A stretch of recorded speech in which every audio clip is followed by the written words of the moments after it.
Baik, puji Tuhan, kita akan mendengar firman Tuhan pada pagi ini sesuai dengan tema yang telah dipilih atau yang kita bersama-sama akan redungkan, kita akan pelajari dalam ibadah Paskah yang mana kita sudah menjalankan sesi yang pertama pada pagi Jumat yang lepas. Yang tidak sempat bersama-sama pagi Jumat yang lepas, boleh angkat tangan, yang tidak hadir Jumat yang lepas, ya cukup ramai juga. Selamat datang dalam ibadah Paskah kita di SAB Asset City.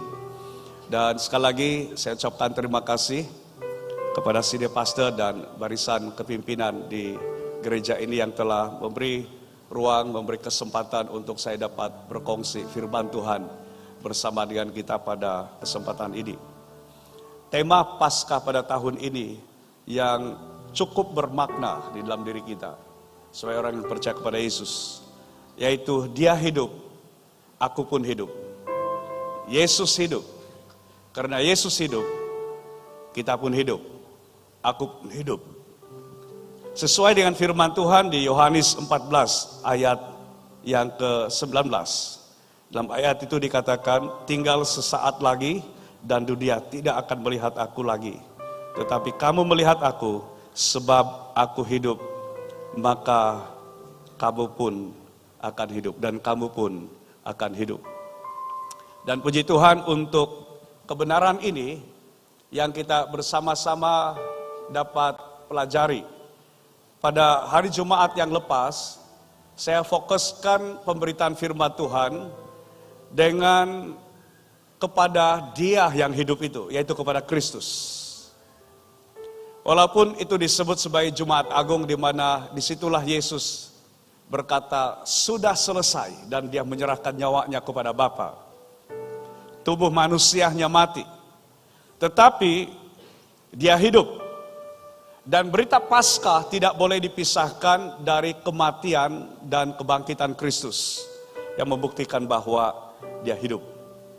Dan kita telah belajar tentang apa makna Yesus hidup. Yaitu yang pertama, Yesus hidup mengalahkan kuasa dosa. Yang kedua, kita telah belajar Yesus hidup mengalahkan kuasa iblis. Dan yang ketiga, kita belajar Yesus hidup mengalahkan kuasa maut.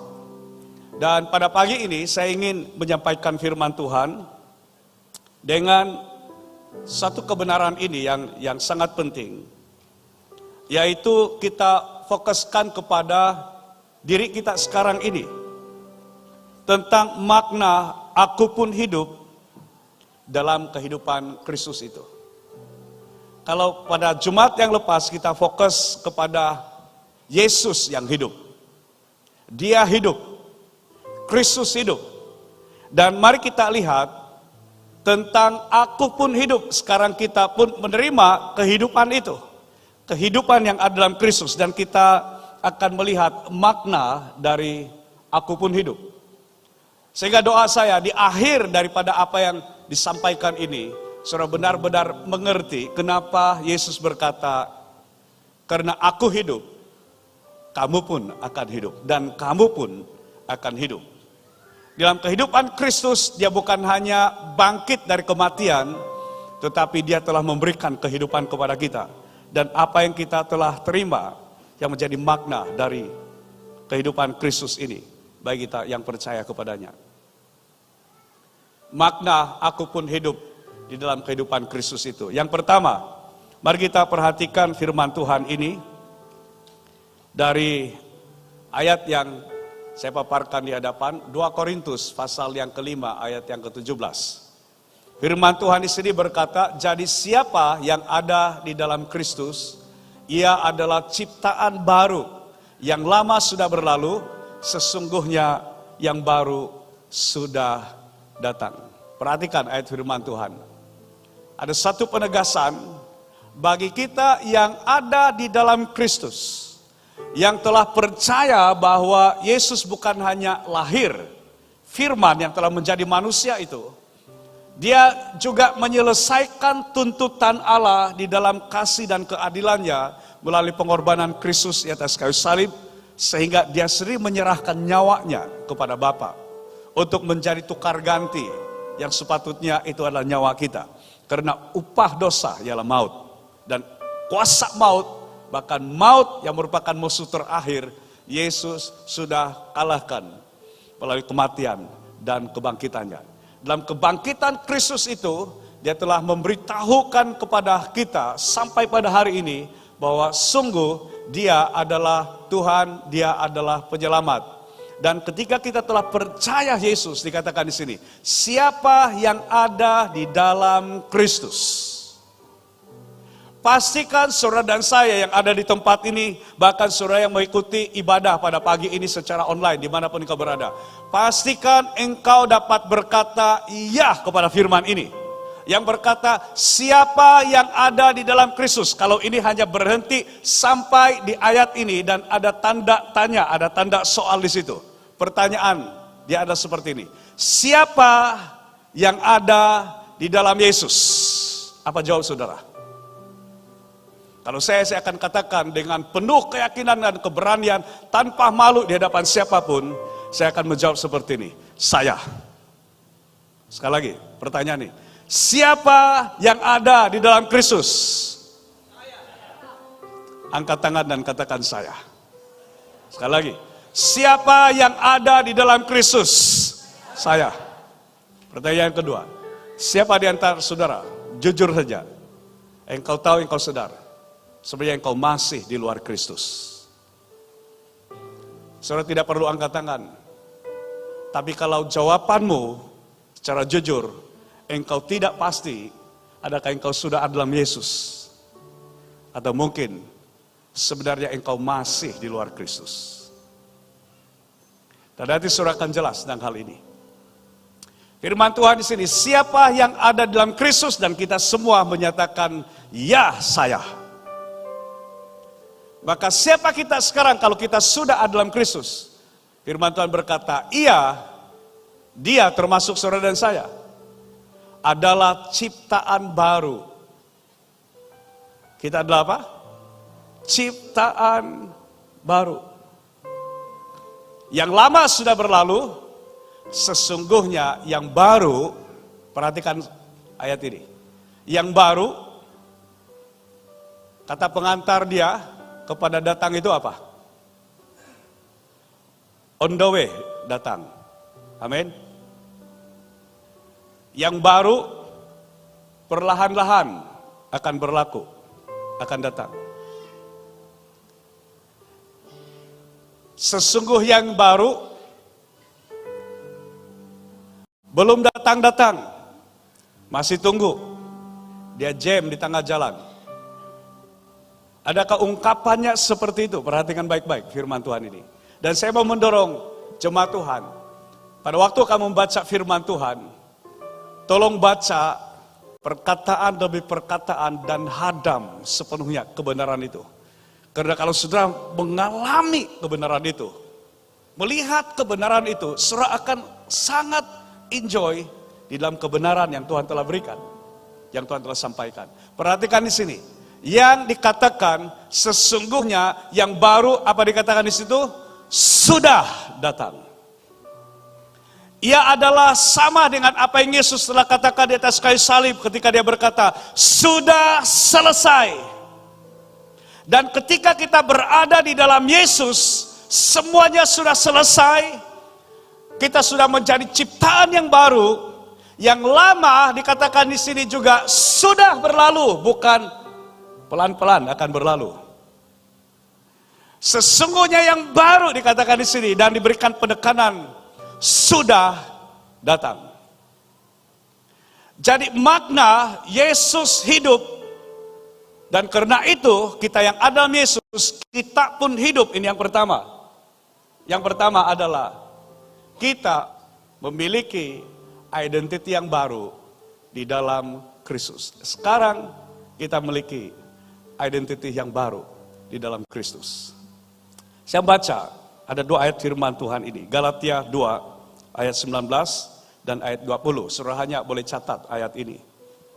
Galatia pasal yang kedua ayat 19 dan ayat 20, firman Tuhan berkata demikian. Sebab aku telah mati oleh hukum Taurat untuk hukum. supaya kau hidup untuk Allah. Dan Rasul Paulus dalam ilham Roh Kudus, dia menyatakan ini, aku telah disalibkan dengan Kristus, namun aku hidup. Tetapi bukan lagi aku sendiri yang hidup, melainkan Kristus yang hidup di dalam aku. Dan hidupku yang kuhidupi sekarang di dalam daging adalah hidup oleh iman dalam anak Allah, itu Yesus Kristus, yang telah mengasihi aku dan menyerahkan dirinya untuk aku, kata firman. Aku telah disalibkan dengan Kristus, namun aku hidup. Tetapi firman Tuhan berkata di sini, tetapi bukan lagi aku sendiri yang hidup, melainkan Kristus yang hidup di dalam aku. Inilah maknanya kita memiliki identity yang baru dalam Kristus. Kita menjadi ciptaan yang baru di dalam Kristus. Kata ciptaan yang baru ini, ya benar-benar baru. Dia bukan hanya melalui proses renovasi atau renovation. Dia bukan hanya diubah suai, tapi benar-benar kita dijadikan baru di dalam Kristus. Sehingga kalau identity kita dalam Tuhan, kita diberikan kuasa menjadi anak-anak Allah, kata firman Tuhan. Yohanes 1 ayat yang ke-12. Orang yang percaya kepada anak Allah, itu Yesus Kristus, diberinya kuasa untuk menjadi anak-anak Allah. Status saya dan saudara sekarang ini, kita adalah anak-anak Allah. Amin. Dan kata menjadi anak Allah ini, firman Tuhan berkata, itu bukan kita diperanakan menjadi anak Allah dalam keinginan daging, tetapi oleh roh. Apa yang dilahirkan oleh daging adalah daging, kata Yesus kepada seorang pemimpin agama yang sangat tinggi pendidikan teologi dia, pengetahuan dia, Nikodemus. Apa yang dilahirkan oleh daging adalah daging, apa yang dilahirkan oleh roh adalah roh. Dan identiti kita yang baru dalam Kristus ini adalah identiti kita secara rohani di dalam roh kita yang sempurna, yang telah disempurnakan oleh Tuhan bagi kita. Saya adalah anak kepada bapak dan ibu saya. Ibu saya nama dia Mainah, dan bapak saya nama dia Tanggunan. Ini yang selalu masalah kalau sekiranya nama saya dipaparkan di mana-mana. Apalagi kalau yang pembenen di tulisan itu. Kadang-kadang nama bapak saya menjadi Tambunan. Kalau di SIB Asia City ini sudah terang-terang nama saya diberi, masih lagi jadi Tanggungan. Kan yang promosi itu hari ini sudah ubah kan? Tiba-tiba nama bapak saya dari Tanggunan, TENGGUNEN. Nah, ini betul sudah yang serang. Terima kasih untuk media sudah bertobat 7 kali. Kalau perlu kita baptis lagi. Kalau tidak juga berubah, terakhir kita kasih salib.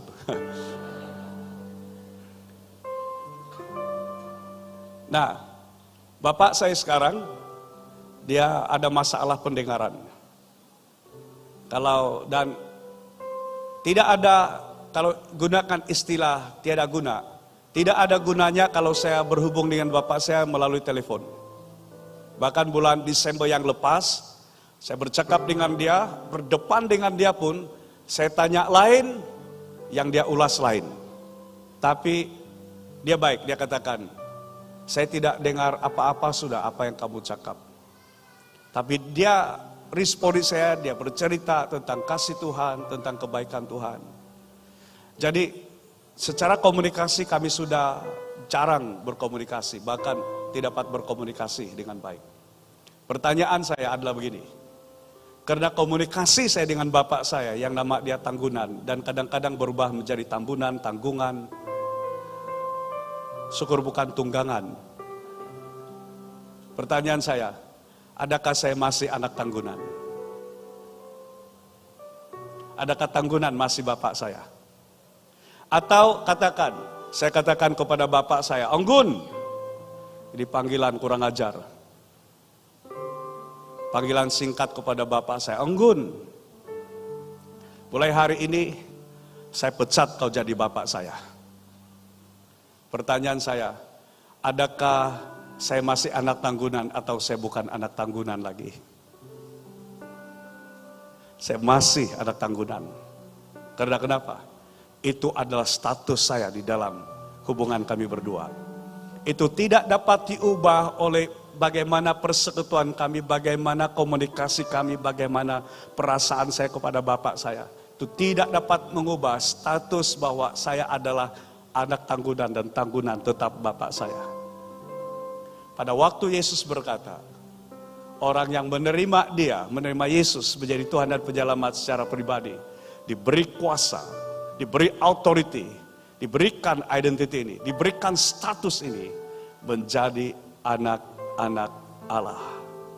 Beritahu rekan kamu di kiri dan kanan, katakan, kita sesama anak Allah.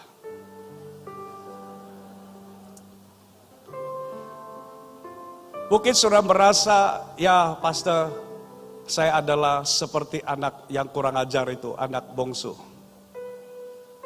Ada juga yang tanpa sadar menjadi seperti anak sulung. Kalau si anak bungsu, dia terang-terangan melawan, memberontak kepada bapak dia. Sementara si anak sulung, dia kelihatan sangat aktif, sangat dekat dengan bapak. Tapi sebenarnya dalam hatinya tidak ada bapak. Tidak ada kasih dia kepada bapak. Dan ini membawa saya kepada satu kisah. Saya berani sampaikan ini oleh karena semalam saya ambil kesempatan untuk membawakan di dalam program Ephata Ministry yang biasanya ada beberapa siaran dari Ephata Ministry itu yang saya siarkan di Facebook yang saya buka. Dan semalam saya beritahukan kepada Pastor Dason, kita mesti cari masa di mana pastor mesti berikan kesaksian bagaimana dia bertobat dan bagaimana akhirnya dia memberi diri dia untuk melayani Tuhan penuh masa, masuk di sekolah Alkitab. Dan karena itu dia sudah ceritakan, maka saya berani untuk menceritakan di sini. Oleh karena itu nanti setelah diedit nanti, saya harap suara dia clear dan tidak ada musik iringan. Karena semalam sebenarnya bukan hanya saya dan Pastor Dason di bilik pastor, di bilik di pejabat pastor di sana, tapi ada seorang lagi rekan dan kami diiringi dengan musik yang memang original. Dan kalau ada yang musik itu kamu dengar, musik dia adalah begini, sentimental tapi agak rock sedikit.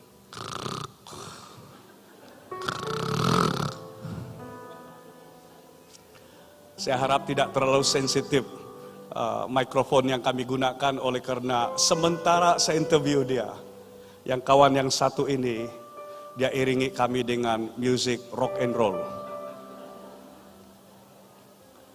Sampai ada satu kali yang saya sebenarnya sudah tidak tahan mau ketawa. Kemudian saya beritahu Pak saudara kita berhenti dulu. Kau ini, kau bangun dulu. Kau ini kegorok kau ini berdengkur ini. Dan itu masuk di dalam rekaman. Hampir lagi saya mau bawa Pastor Dason. Saya nanti di bagian kaki dia dan nanti Pastor Dason di bagian tengah dan kami 1, 2, boom. Sana. Kalau di padang golf itu sudah kena buang di kolam. Hole in one terus di sana. Dan seperti yang saya ceritakan bagaimana hubungan saya dengan Pastor Dason. Kami membesar bersama dari darjah 1 karena kami sebaya. Dan umur kami, usia kami, saya senior hanya 1 bulan dari Pastor Dason. Saya lahir 10 November tahun 74 dan Pastor Dason dia lahir 10 Desember 74. Jadi kalau kamu kirim hadiah, lebih dahulu kirim kepada saya dulu, 1 bulan kemudian baru Pastor Dason. Kalau bagi yang iPad pun boleh. Nanti minta alamat dari Penatua John untuk kirim. Yang saya tidak tahu, oleh karena pada tahun 88, kebenaran rohani, satu gelombang kebenaran rohani yang itu gelombang kebenaran rohani kedua selepas tahun 73, tahun 74, tahun 75. Saya dan Pak Sudason kami bersama-sama, kami masuk betul-betul di dalam gelombang kebenaran rohani itu. Dan kami menikmati, kami tahu bila kami bercakap tentang apa itu kebenaran rohani. Definisi kami berbeza, oleh karena dia bukan hanya dari teologi, dari falsafah, daripada semua penyelidikan ataupun uraian-uraian yang lain, tapi kami membicarakan itu dari apa yang kami alami sendiri. Dia berbeza. Kalau mengalami dan hanya mendefinisikan apa itu kebenaran rohani. Yang saudara juga mungkin terkejut untuk mendengar hal ini. Kalau kamu lihat Pak Sudason sekarang, dia seorang ahli teologi yang dipakai Tuhan sebagai seorang guru, sebagai seorang pengajar yang dipakai Tuhan dengan luar biasa. Selepas dia khotbah yang hari Jumat, Pendeta Lawrence terus pergi salam saya dan dia bercakap dengan saya begini. Baru saya tahu pastor, beza pastor dan Pak Sudason. Saya mau tunggu-tunggu juga dengar apa beza. Pak Sudason, cara dia menyampaikan firman Tuhan adalah cara mengajar. Karena memang karunia dia, karunia khusus dia adalah guru. Sementara pastor kalau sampaikan firman Tuhan, memang cara pengkhotbah atau sebagai seorang pengkhotbah.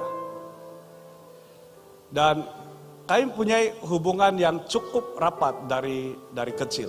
Tapi ada bagian tertentu yang saya sendiri tidak tahu tentang kisah dia. Saya pada penghujung tahun 74 atau awal tahun 75, ibu bapak saya menyerahkan saya kepada Tuhan. Ada satu ibadah penyerahan pada waktu itu. Yang biasanya waktu itu orang menyerahkan hasil pertanian atau hasil ternakan. Dan mendiang pase belunduk. Kalau dahulu bukan pase gelaran dia, gembala. Gembala belunduk yang jadi pengkhotbah dan yang akan menerima ataupun yang akan mendoakan semua persembahan-persembahan. Dari semua orang yang memberikan persembahan waktu itu, tiba-tiba ada pasangan suami istri maju ke depan juga untuk serahkan persembahan. Tapi bukan sayuran, bukan hasil pertanian, bukan hasil ternakan, tapi seorang bayi. Dan itu adalah diri saya. Didoakan oleh pase belunduk. Dan baru semalam saya tahu ini juga adalah perbezaan saya dengan Pak Sudason. Saya waktu bayi diserahkan kepada Tuhan, sementara Pak Sudason sebelum pun dia lahir, ibu bapak dia sudah ada perjanjian dengan roh yang kita kenal sekarang. Roh jahat, roh setan. Karena ibu bapak dia waktu itu adalah bebelian. Mereka adalah dukun. Dari 11 orang adik-beradik sebenarnya, 5 darinya mati. Sampai akhirnya bapak dia beri tawaran kepada setan itu, yang jadi pegangan itu. Dia katakan begini, tolong jangan lagi ambil anak saya, jangan lagi bunuh anak saya. Karena ada silap sedikit, pelanggaran pantang, yang jadi mangsa adalah anak. Sakit, mati. Dan diberikan satu perjanjian. Kalau anak-anak saya ini hidup, maka anak bungsu kami akan serahkan kepadamu. Jadi ada 2 maksud penyerahan itu. Pertama diserahkan, dia akan mati. Atau yang kedua, diserahkan untuk dia yang akan mewarisi semua ilmu-ilmu, semua azimat-azimat. Dia akan menjadi penerus. Jadi perjanjian dia adalah anak bungsu. Kamu tahu Pak Sudason dia anak yang kedudukan yang di mana? Dia adalah anak bungsu. Berarti saya waktu sebelum pun dilahirkan sudah ada nazar dari ibu bapak untuk saya diserahkan kepada Tuhan. Sementara Pak Sudason ibu bapak dia sudah buat perjanjian kepada roh kegelapan itu untuk dia diserahkan kepada dia. Sampai singkat cerita dia bertumbuh dewasa, dia mulai terlibat dengan semua hal-hal yang tidak benar.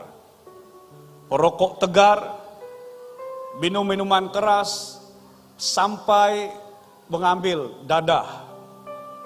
Dan bukan hanya menjadi pengguna dadah itu, tapi juga sampai pengedar. Dan bukan hanya sampai pengedar, dia mempengaruhi rekan-rekan dia untuk turut melakukan hal yang sama. Tapi pada masa yang sama dia aktif di gereja sebagai pemusik. Karena dia memang sangat suka main musik, dan seingat saya pada waktu itu dia main bass. Saya di awal saya main drum, kemudian lepas itu saya main bass, kemudian selepas itu saya mulai main keyboard, lepas itu saya menjadi pemimpin pujian penyembahan, sekarang menjadi pemain khotbah. Itu kalau semua ada pemain musik. Dan Pastor Dason biasanya kalau ada ibadah di gereja, dia adalah orang yang paling awal ke gereja. Dia yang start generator, waktu itu belum elektrik sampai dari Kota Merdu ke kampung dia di Tangkol, dan termasuk kami di Marak-Parak.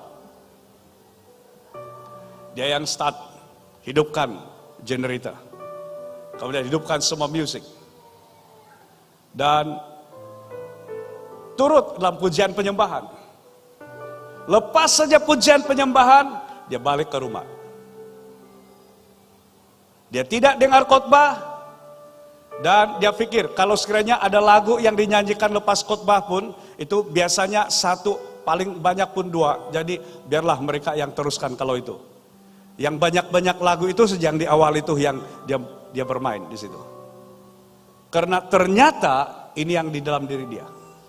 Sebenarnya dia tidak percaya ada Tuhan. Mungkin ramai di antara jemaat Tuhan di sini dan pemimpin-pemimpin, para penatua pun, kamu tidak pernah mendengar kisah ini. Sampai dia mulai membaca buku tentang kekuatan pikiran, dan dia mulai mempraktikkan beberapa yang di situ menekankan sebenarnya semua mujizat yang berlaku itu bukan karena Tuhan, tetapi oleh karena kekuatan pikiran. Karena ada kesatuan untuk memikirkan hal yang sama ini terjadi, maka itu terjadi. Dia coba praktikkan, nyalakan lampu pelita itu, dan dari tengah malam sampai awal pagi, dia fokuskan pikiran dia untuk dia lihat, dia latih pikiran dia untuk buat lampu itu padam. Dan pernah satu waktu dia katakan, dia tiba-tiba hampir padam, tetapi tidak padam. Kemudian ada itu kapur tulis itu dahulu. Dia training itu untuk itu patah. Tidak juga. Kemudian yang ketiga apa sudah itu?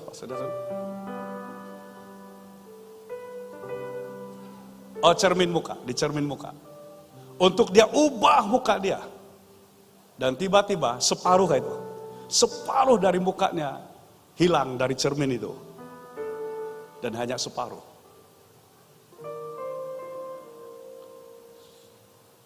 Itu sebabnya message firman Tuhan ini. Dia berkata, siapa yang ada dalam Kristus?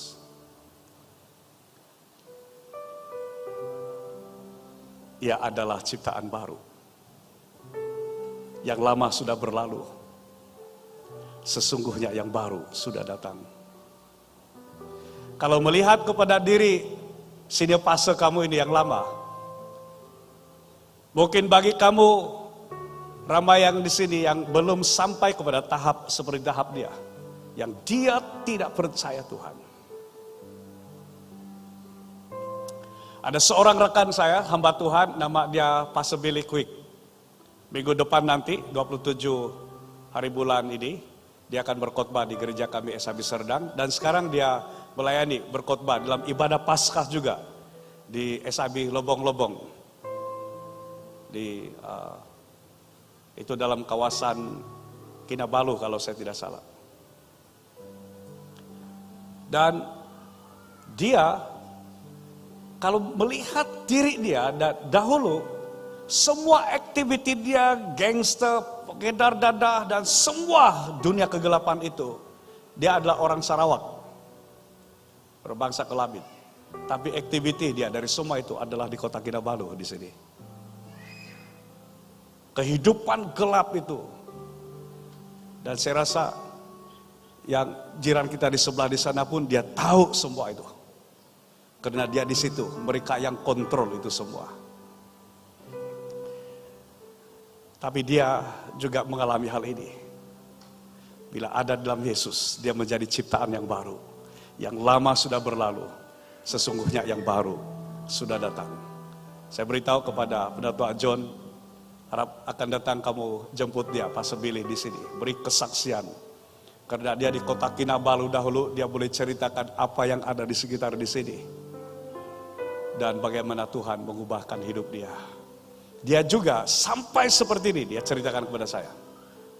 Nanti dia pun kami akan interview di Evata Ministry. Bagaimana dia bertobat. Tapi sampai pernah seperti ini, seperti Pastor Dason, dia tidak percaya ada Tuhan. Bahkan dia pernah cabar begini, Tuhan kalau kau benar-benar ada, turun dan kita bertumbuk.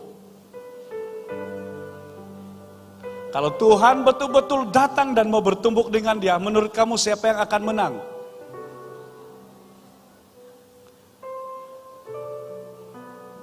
Dan dia sangat tidak percaya, bahkan dia katakan begini, dia cabar diri dia sendiri, tubuh dia ini boleh mati atau tidak, dia boleh mati atau tidak. Pernah dalam pergaduhan dia dicucuk dengan screwdriver, kalau di kiri atau di kanan, dan masih tercucuk seperti ini, dia bawa saja screwdriver ini, pergi di klinik, pergi di hospital, sampai nurse yang rawat itu sendiri yang rasa tidak sanggup untuk melihat. Di sana baru itu dibuka dan dirawat. Dan dia katakan, saya sudah sampai pada satu tahap bukan hanya tidak percaya adanya Tuhan, saya tidak takut tentang kematian. Dia pernah ambil pistol, keluarkan semua peluru, tinggal satu saja di situ dan yang pusing itu. Pusingkan begini dan dia, saya mau tahu saya boleh mati atau tidak. Pet. Sampai 4 kali, setiap kali pusing, tidak meletup-meletup. Tapi ada kisah Tuhan bagaimana dia selamatkan diri dia. Dan kamu boleh dengar kesaksian dia nanti. Pada masa akan datang. Sampai akhirnya bagaimana Tuhan nyatakan dirinya kepada Pastor Dason. Saya tidak begitu ingat yang tupai itu. Nanti saya dengar balik yang tupai. Tapi ada 3. Yang pertama dia bermimpi. Ada mimpi.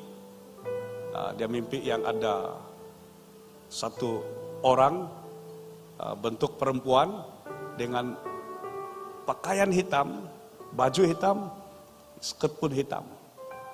Jadi jangan kamu lihat yang di kiri kanan yang macam kamu bola pase sampaikan ini.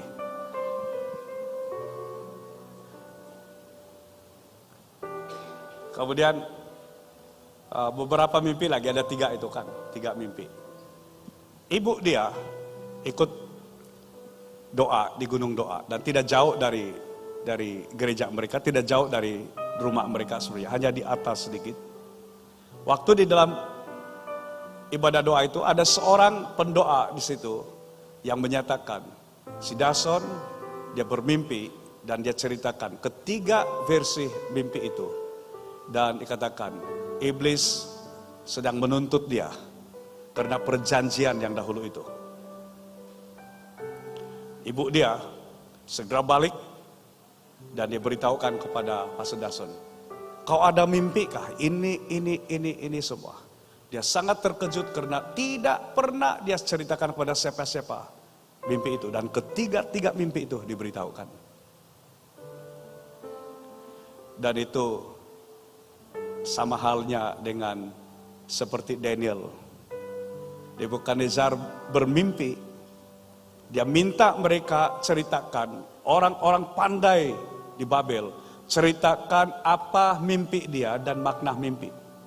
Semua bejak pandai katakan, Tuanku ceritakanlah apa mimpi supaya kami boleh bagi penafsiran. Dan Raja Nebukadnezar katakan begini, kalau saya beritahukan kepada kamu apa mimpi saya, kamu boleh buat penafsiran kamu. Ceritakan apa mimpi saya dan berikan penafsirannya. Dan Tuhan tunjukkan itu kepada Daniel. Daniel tidak diberitahu apa mimpi Nebukadnezar, tapi diberitahukan oleh Tuhan, ini mimpinya. Dan itu daripadaku, dan ini maknanya. Dan Tuhan tunjukkan itu melalui pendeta syafaat. Pak Sedasun sangat terkejut. Ada satu lagi peristiwa, dia dengan 2 anak buah itu. Waktu malam, lepas keluar dari gereja, dan bulan terang masa itu. Tiba-tiba dia melihat, berdampingan dengan bulan itu, wajah Tuhan Yesus yang selalu kita kenal. Sangat terang dan lebih besar daripada bulan. Ada seorang dari mereka bertiga, bukannya Pak Sedasan yang melihat, ada seorang lagi dan kedua mereka melihat wajah Yesus. Cuma yang satu ini, ada satu lagi yang tidak melihat di mana. Mereka berdua tunjuk di sana. Dan itu dia mulai pertanyakan, kalau Tuhan memang tidak ada, kenapa Yesus tunjukkan mukanya di situ? Dan akhirnya yang ketiga, ini lebih kepada mulai melumpuhkan rasionalnya selama ini, karena dia mulai dikuasai iblis melalui kekuatan berpikir itu. Dan dia katakan, saya tidak percaya ada Tuhan, tapi saya takut hantu. Berarti dia percaya ada hantu, ada setan, ada iblis, tapi dia tidak percaya Tuhan. Tapi kalau orang berdoa mengusir setan, setan lari, setan kalah. Dan disitulah mulai masuk di akal sehat dia. Kalau memang Tuhan tidak ada, kenapa saya harus percaya adanya hantu? Kalau memang Tuhan tidak ada, kenapa setan takut kepada nama Yesus? Yang singkat cerita, karena rekan-rekan dia ada satu waktu itu ramai pemuda-pemudi dari gereja Pak Sedason itu pergi sekolah Alkitab. Sampai kalau saya diundang untuk khotbah di sana pun saya rasa takut mau berkhotbah karena semua lulusan dari sekolah Alkitab. Dan dia pun ikut ke gerakan penginjilan. Waktu berjalan ke gerakan penginjilan, dia terkejut oleh karena seharusnya ke Tagaroh di Kota Marudu itu. Karena gerakan penginjilan dahulu itu ada di sana. Tetapi dia pergi ke arah lain, ke Kota Blud. Dan MTS melangkap pada waktu itu. Gerakan penginjilan waktu itu ada di situ. Dan terasing, sunyi. Dan dia rasa yang menyesal, saya tidak mau teruskan karena pikiran dia waktu mau pergi di gerakan penginjilan Tagaroh. 2-3 hari kalau saya tidak tahan, saya keluar aja dari sana balik kampung. Karena masih dalam ikatan rokok semua itu.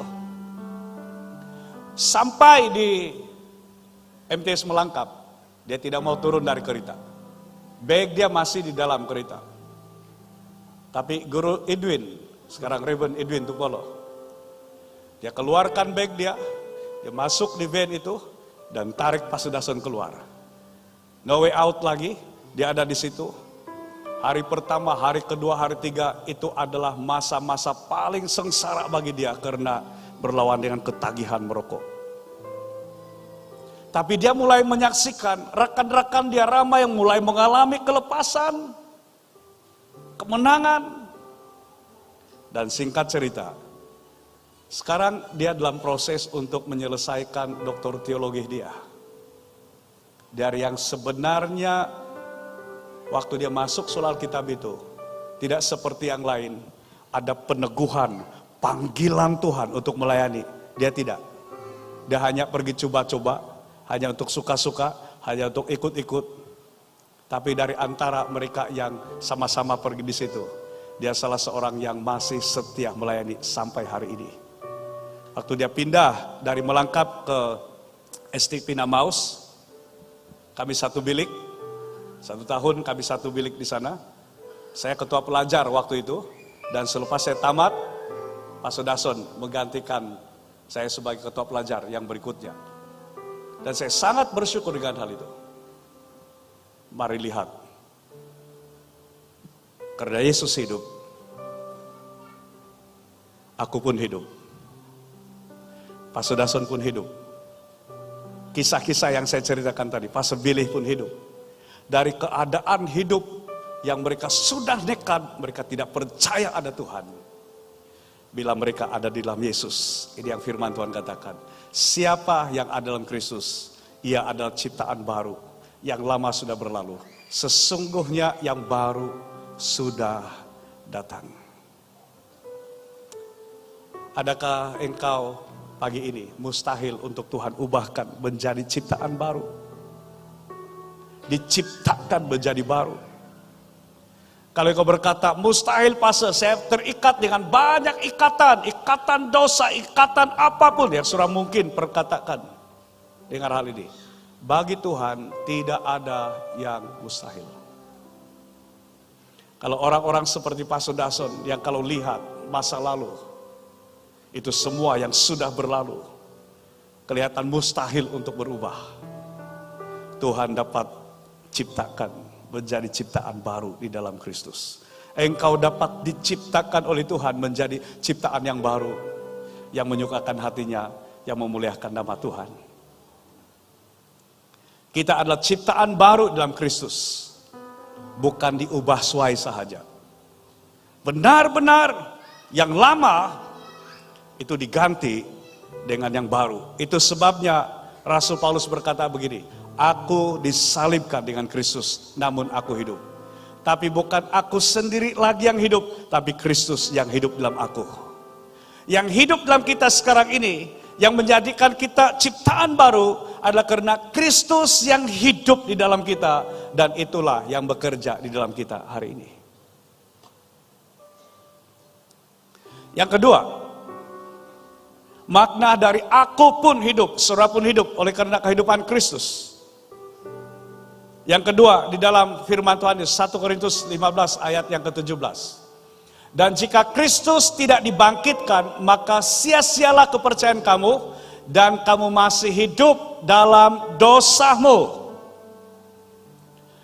Seandainya Kristus tidak dibangkitkan, maka sia-sia iman kita, sia-sia kepercayaan kita. Kalau kita baca di 1 Korintus 15 ayat yang ke-6, 1 Korintus 15 ayat yang ke-6, firman Tuhan berkata, sesudah itu ia menampakkan diri kepada lebih dari 500 saudara sekaligus. Kebanyakan dari mereka masih hidup sampai sekarang, tetapi beberapa di antaranya telah meninggal.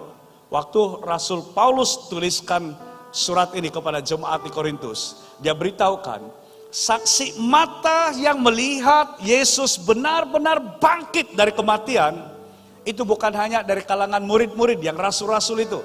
Tolak Yudas, masih ada 11. Ibu Yesus dan saudara-saudara yang lain. Tetapi Paulus beritahukan di sini, yang menyaksikan, yang melihat Yesus telah bangkit dan naik ke sorga adalah lebih dari 500 orang. Biasanya yang dikira ini hanya wanita, hanya lelaki. Kalau ini termasuk wanita dan kanak-kanak, mungkin lebih dari 1.000 orang yang menjadi saksi mata. Dan waktu Paulus menuliskan ini, dia katakan, kebanyakan dari mereka masih hidup, walaupun sebagiannya sudah meninggal, yang menjadi saksi mata kebangkitan Yesus. Yang diserang tentang iman kita kepada Kristus adalah begini, Yesus tidak disalibkan. Sebenarnya yang disalibkan adalah Yudas. Bagaimana sampai Yudas yang disalib, muka Yudas diubah menjadi seperti muka Yesus. Sehingga yang disalibkan itu bukan Yesus, tapi yang disalibkan adalah Yudas. Kalau itu gagal, maka mereka akan katakan begini, sebenarnya Yesus tidak bangkit, tapi murid-murid Yesus pergi curi mayat Yesus malam-malam, dan mereka sebarkan Yesus bangkit. Tapi ada kebenaran, ada saksi mata, semua ini ada di situ. Dan kalau kita baca kubur Yesus dijaga, dimeterai. Kalau sekiranya murid-murid Yesus pergi mencuri, mereka akan berdepan dahulu dengan tentara Romawi yang menjaga secara ketat kubur Yesus. Sampai hari yang ketiga, sampai lewat hari yang ketiga sebenarnya.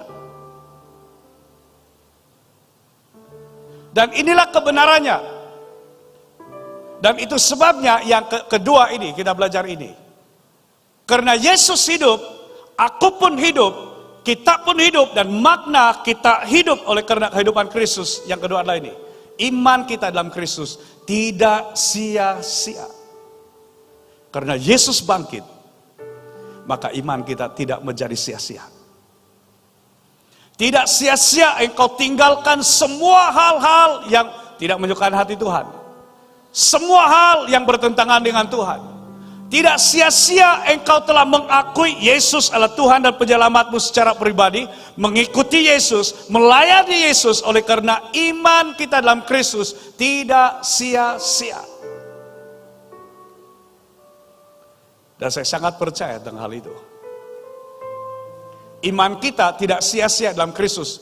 Karena dia bukan hanya mati, tetapi dia telah bangkit dan hidup untuk kita, untuk saudara dan saya. Yang ketiga, dan ini yang terakhir saya mau sampaikan pagi ini. Di 1 Petrus pasal yang pertama ayat yang ketiga. Firman Tuhan berkata, terpujilah Allah dan Bapa Tuhan kita Yesus Kristus, yang karena rahmat-Nya yang besar telah melahirkan kita kembali oleh kebangkitan Yesus Kristus dari antara orang mati kepada suatu hidup yang penuh pengharapan. Kepada suatu hidup yang penuh pengharapan. Yang ketiga, makna aku pun hidup karena Yesus hidup adalah karena ini. Kita memiliki harapan yang pasti. Harapan adalah sesuatu yang kita belum miliki ataupun kita belum alami atau kita belum sampai kepadanya. Tapi kita percaya bahwa itu akan kita miliki. Itu akan kita terima. Itu akan diberikan kepada kita. Itu kita akan alami. Itu adalah harapan. Kalau sesuatu yang sudah wujud kata firman Tuhan, sudah ada di depan kita, itu bukan lagi harapan. Itu sebabnya apa yang kita harapkan sebenarnya dalam Kristus, semua itu tidak sia-sia dan harapan kita dalam Yesus itu adalah satu harapan yang pasti. Bahkan kalau sekiranya sudah berpikir, saya sudah tidak ada harapan fase, ingat hal ini, di dalam Yesus masih ada harapan. Ada satu lagu dahulu yang saya sangat suka, yang dinyanyikan oleh salah seorang artis rohani di Indonesia, nama dia Wawan Yap. Masih ada harapan. Dan dia memberitahukan bahwa kita masih ada harapan. Sumbuh yang pudar nyalanya kata firman Tuhan, tidak akan dipadamkan. Buluh yang patah terkulai, yang hampir terputus, tidak akan diputus saja. Dan Tuhan berkata begini, marilah kita berperkara. Meskipun dosamu merah seperti kain kermizi, akan menjadi putih seperti bulu domba. Merah seperti kesumba, akan menjadi putih seperti salju. Kenapa? Tuhan sedang beritahukan kepada kita, masih ada harapan. Mungkin saudara berpikir, saya akan akhiri hidup saya mau bunuh diri karena saya sudah tidak ada harapan. Biarlah saya seperti ini saja karena saya sudah tidak ada harapan. Saya ingin beritahukan kepada saudara, di dalam Yesus masih ada harapan untukmu. Karena dalam Yesus ada harapan yang pasti. Saya selalu dikuatkan dari firman Tuhan ini. Dari kitab Ratapan 3 ayat 22 dan ayat 23. Kitab Ratapan ini adalah satu ungkapan tangisan, jeritan kepada Tuhan. Dan dia katakan begini, tak berkesudahan kasih setia Tuhan, tak habis-habisnya rahmat-Nya, Selalu baru tiap pagi, besar setiamu. Itu sebabnya ada lagu itu yang berkata begini. Selalu baru dan tak pernah terlambat pertolonganmu, besar setiamu.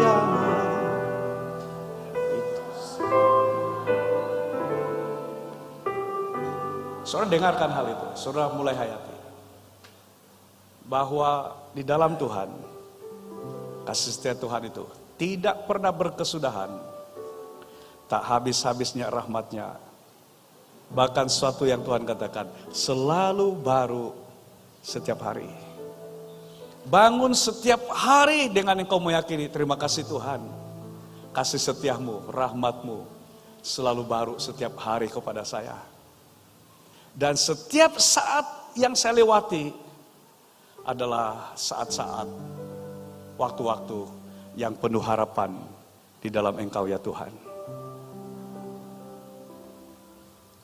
Harapan kita dalam Kristus memberi kekuatan untuk bertahan,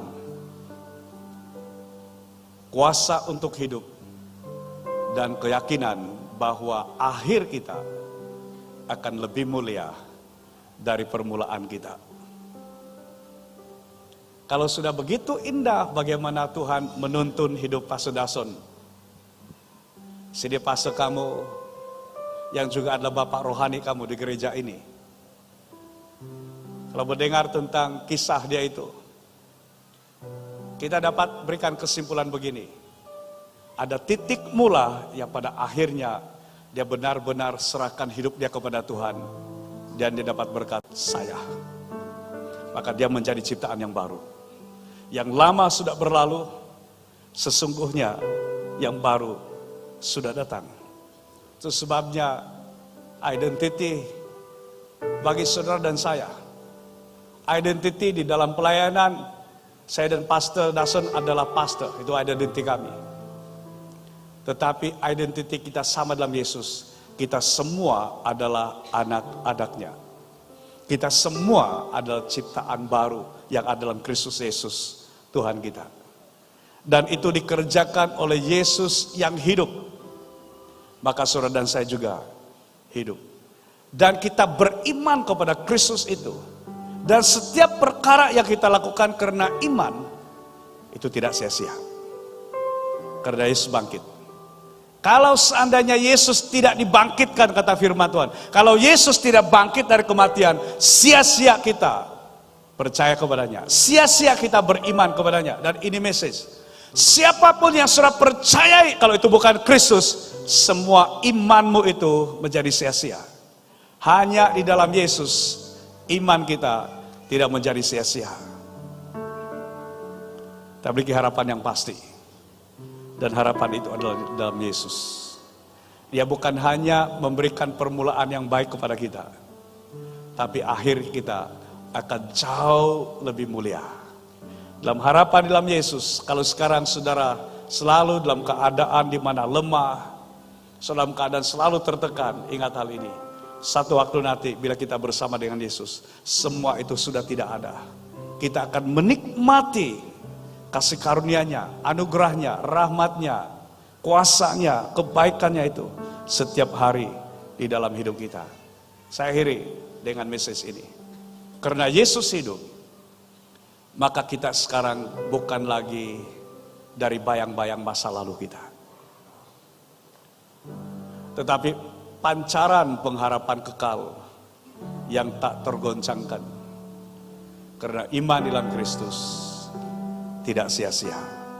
Mari kita berdiri bersama-sama dan kita datang kepada Tuhan. Haleluya Yesus.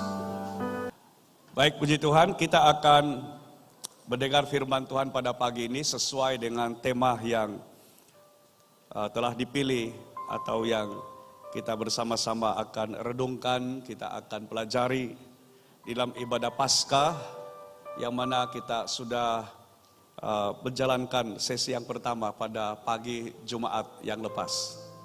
Yang tidak sempat bersama-sama pagi Jumat yang lepas, boleh angkat tangan, yang tidak hadir. Jumat yang lepas ya, cukup ramai juga. Saudara datang dalam ibadah Paskah kita di SAB Asset City. Dan sekali lagi saya ucapkan terima kasih kepada senior pastor dan barisan kepimpinan di gereja ini yang telah memberi ruang, memberi kesempatan untuk saya dapat berkongsi firman Tuhan bersama dengan kita pada kesempatan ini. Tema Paskah pada tahun ini yang cukup bermakna di dalam diri kita sebagai orang yang percaya kepada Yesus, yaitu Dia hidup, aku pun hidup. Yesus hidup. Karena Yesus hidup, kita pun hidup. Aku pun hidup. Sesuai dengan firman Tuhan di Yohanes 14 ayat yang ke-19. Dalam ayat itu dikatakan, tinggal sesaat lagi dan dunia tidak akan melihat aku lagi. Tetapi kamu melihat aku, sebab aku hidup, maka kamu pun akan hidup. Dan kamu pun akan hidup. Dan puji Tuhan untuk kebenaran ini yang kita bersama-sama dapat pelajari. Pada hari Jumat yang lepas, saya fokuskan pemberitaan firman Tuhan dengan kepada Dia yang hidup itu, yaitu kepada Kristus. Walaupun itu disebut sebagai Jumat Agung, di mana disitulah Yesus berkata, sudah selesai, dan Dia menyerahkan nyawanya kepada Bapa. Tubuh manusianya mati, tetapi Dia hidup. Dan berita Paskah tidak boleh dipisahkan dari kematian dan kebangkitan Kristus yang membuktikan bahwa Dia hidup. Dan kita telah belajar tentang apa makna Yesus hidup. Yaitu yang pertama, Yesus hidup mengalahkan kuasa dosa. Yang kedua, kita telah belajar Yesus hidup mengalahkan kuasa iblis. Dan yang ketiga kita belajar, Yesus hidup mengalahkan kuasa maut. Dan pada pagi ini saya ingin menyampaikan firman Tuhan dengan satu kebenaran ini yang sangat penting. Yaitu kita fokuskan kepada diri kita sekarang ini. Tentang makna aku pun hidup dalam kehidupan Kristus itu. Kalau pada Jumat yang lepas kita fokus kepada Yesus yang hidup. Dia hidup. Kristus hidup. Dan mari kita lihat tentang aku pun hidup. Sekarang kita pun menerima kehidupan itu. Kehidupan yang ada dalam Kristus. Dan kita akan melihat makna dari aku pun hidup. Sehingga doa saya di akhir daripada apa yang disampaikan ini, saudara benar-benar mengerti kenapa Yesus berkata, karena aku hidup, kamu pun akan hidup. Dan kamu pun akan hidup. Dalam kehidupan Kristus, Dia bukan hanya bangkit dari kematian, tetapi Dia telah memberikan kehidupan kepada kita. Dan apa yang kita telah terima, yang menjadi makna dari kehidupan Kristus ini, bagi kita yang percaya kepadanya. Makna aku pun hidup di dalam kehidupan Kristus itu. Yang pertama, mari kita perhatikan firman Tuhan ini dari ayat yang saya paparkan di hadapan, 2 Korintus pasal yang kelima ayat yang ke-17. Firman Tuhan di sini berkata, jadi siapa yang ada di dalam Kristus, ia adalah ciptaan baru, yang lama sudah berlalu, sesungguhnya yang baru sudah datang. Perhatikan ayat firman Tuhan. Ada satu penegasan bagi kita yang ada di dalam Kristus, yang telah percaya bahwa Yesus bukan hanya lahir, firman yang telah menjadi manusia itu, Dia juga menyelesaikan tuntutan Allah di dalam kasih dan keadilannya melalui pengorbanan Kristus di atas kayu salib, sehingga Dia sendiri menyerahkan nyawanya kepada Bapa untuk menjadi tukar ganti yang sepatutnya itu adalah nyawa kita. Karena upah dosa ialah maut. Dan kuasa maut, bahkan maut yang merupakan musuh terakhir, Yesus sudah kalahkan melalui kematian dan kebangkitannya. Dalam kebangkitan Kristus itu, Dia telah memberitahukan kepada kita sampai pada hari ini bahwa sungguh Dia adalah Tuhan, Dia adalah penyelamat. Dan ketika kita telah percaya Yesus, dikatakan di sini, siapa yang ada di dalam Kristus.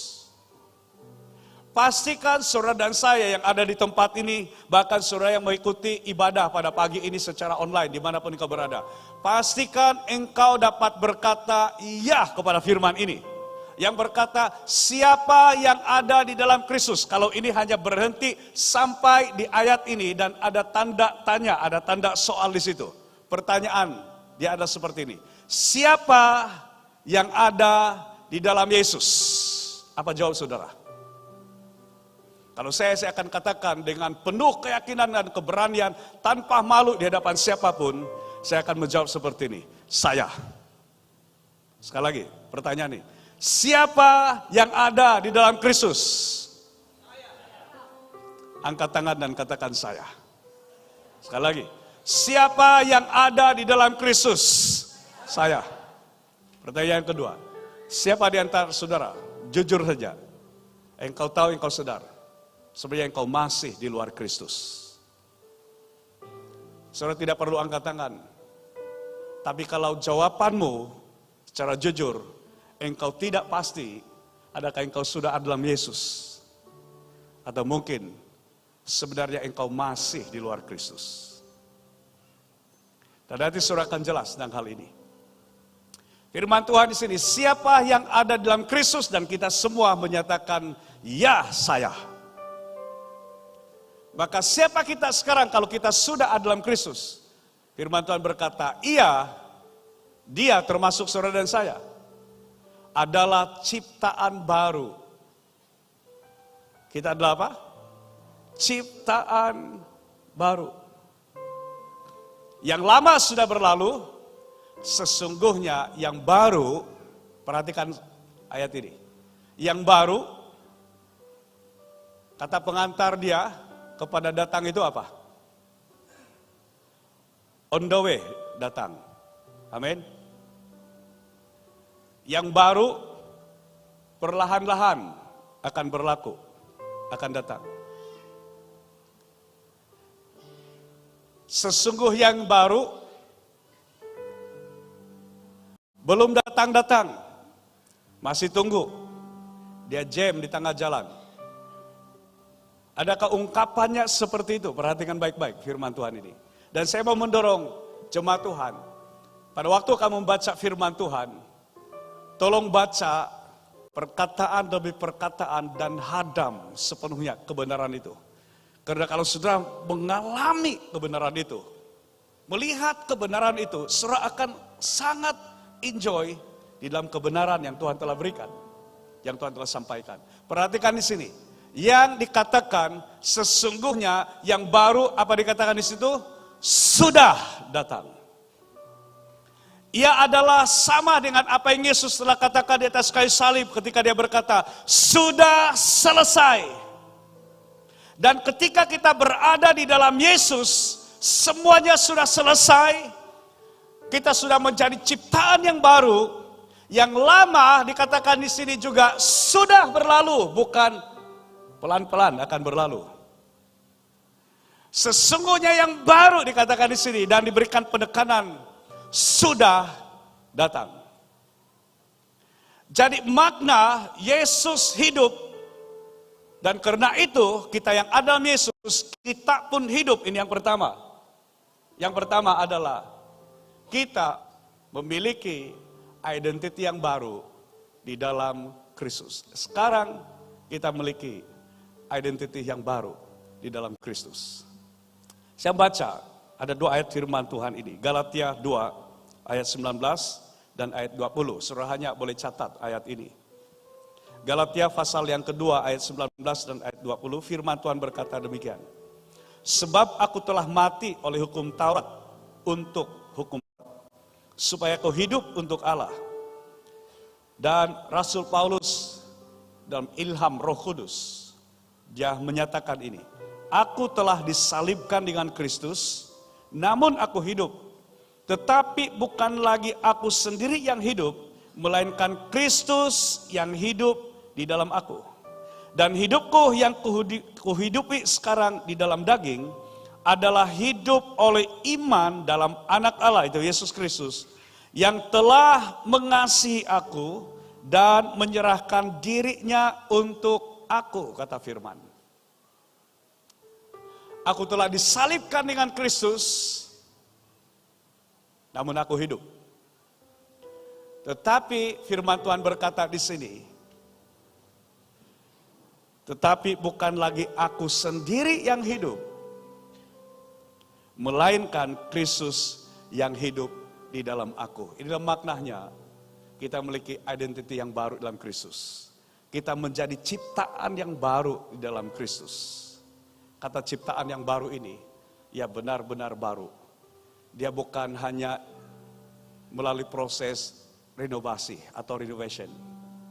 Dia bukan hanya diubah suai, tapi benar-benar kita dijadikan baru di dalam Kristus. Sehingga kalau identiti kita dalam Tuhan, kita diberikan kuasa menjadi anak-anak Allah, kata firman Tuhan. Yohanes 1 ayat yang ke-12. Orang yang percaya kepada anak Allah, itu Yesus Kristus, diberinya kuasa untuk menjadi anak-anak Allah. Status saya dan saudara sekarang ini, kita adalah anak-anak Allah. Amin. Dan kata menjadi anak Allah ini, firman Tuhan berkata, itu bukan kita diperanakan menjadi anak Allah dalam keinginan daging, tetapi oleh roh. Apa yang dilahirkan oleh daging adalah daging, kata Yesus kepada seorang pemimpin agama yang sangat tinggi pendidikan teologi dia, pengetahuan dia, Nikodemus. Apa yang dilahirkan oleh daging adalah daging, apa yang dilahirkan oleh roh adalah roh. Dan identiti kita yang baru dalam Kristus ini adalah identiti kita secara rohani di dalam roh kita yang sempurna, yang telah disempurnakan oleh Tuhan bagi kita. Saya adalah anak kepada bapak dan ibu saya. Ibu saya nama dia Mainah dan bapak saya nama dia Tanggunan. Ini yang selalu masalah kalau sekiranya nama saya dipaparkan di mana-mana, apalagi kalau yang pembenen di tulisan itu. Kadang-kadang nama bapak saya menjadi Tambunan. Kalau di SIB Asia City ini sudah terang-terang nama saya diberi, masih lagi jadi Tanggungan. Kan yang promosi itu hari ini sudah ubah kan? Tiba-tiba nama bapak saya dari Tanggunan, TENGGUNEN. Nah, ini betul sudah yang serang. Terima kasih untuk media, sudah bertobat 7 kali. Kalau perlu kita baptis lagi. Kalau tidak juga berubah, terakhir kita kasih salib.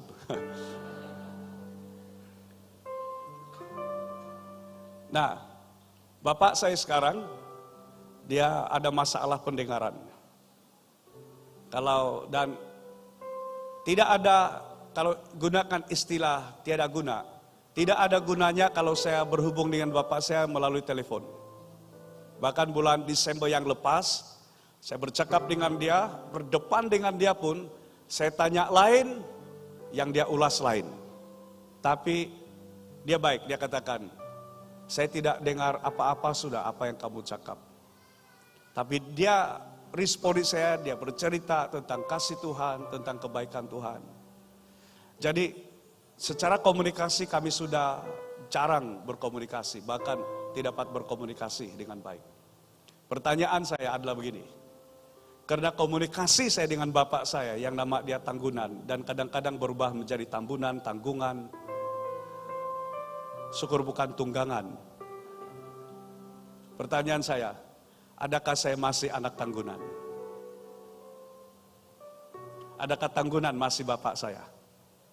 Atau saya katakan kepada bapak saya, Onggun, ini panggilan kurang ajar.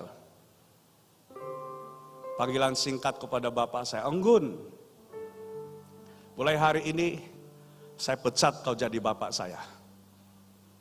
Pertanyaan saya, adakah saya masih anak Tanggunan atau saya bukan anak Tanggunan lagi? Saya masih anak Tanggunan. Karena kenapa? Itu adalah status saya di dalam hubungan kami berdua. Itu tidak dapat diubah oleh bagaimana persekutuan kami, bagaimana komunikasi kami, bagaimana perasaan saya kepada bapak saya. Itu tidak dapat mengubah status bahwa saya adalah anak tanggunan dan tanggunan tetap bapak saya. Pada waktu Yesus berkata, orang yang menerima dia, menerima Yesus menjadi Tuhan dan Penyelamat secara pribadi, diberi kuasa, diberi authority, diberikan identity ini, diberikan status ini, menjadi anak-anak Allah. Beritahu rekan kamu di kiri dan kanan, katakan, kita sesama anak Allah.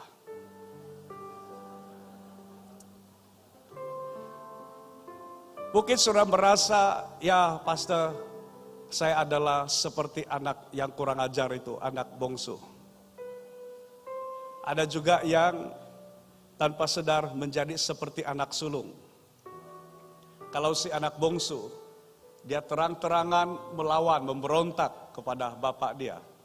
Sementara si anak sulung, dia kelihatan sangat aktif, sangat dekat dengan bapak. Tapi sebenarnya dalam hatinya tidak ada bapak. Tidak ada kasih dia kepada bapak. Dan ini membawa saya kepada satu kisah. Saya berani sampaikan ini oleh karena semalam saya ambil kesempatan untuk membawakan di dalam program Ephata Ministry yang biasanya ada beberapa siaran dari Ephata Ministry itu yang saya siarkan di Facebook yang saya buka. Dan semalam saya beritahukan kepada Pastor Dason, kita mesti cari masa di mana pastor mesti berikan kesaksian bagaimana dia bertobat dan bagaimana akhirnya dia memberi diri dia untuk melayani Tuhan penuh masa masuk di sekolah Alkitab. Dan karena itu dia sudah ceritakan, maka saya berani untuk menceritakan di sini. Oleh karena itu nanti setelah diedit nanti, saya harap suara dia clear dan tidak ada musik iringan. Karena semalam sebenarnya bukan hanya saya dan Pastor Dason di bilik pastor, di bilik di pejabat pastor di sana, tapi ada seorang lagi rekan dan kami diiringi dengan musik yang memang original. Dan kalau ada yang musik itu kamu dengar, musik dia adalah begini, sentimental tapi agak rock sedikit.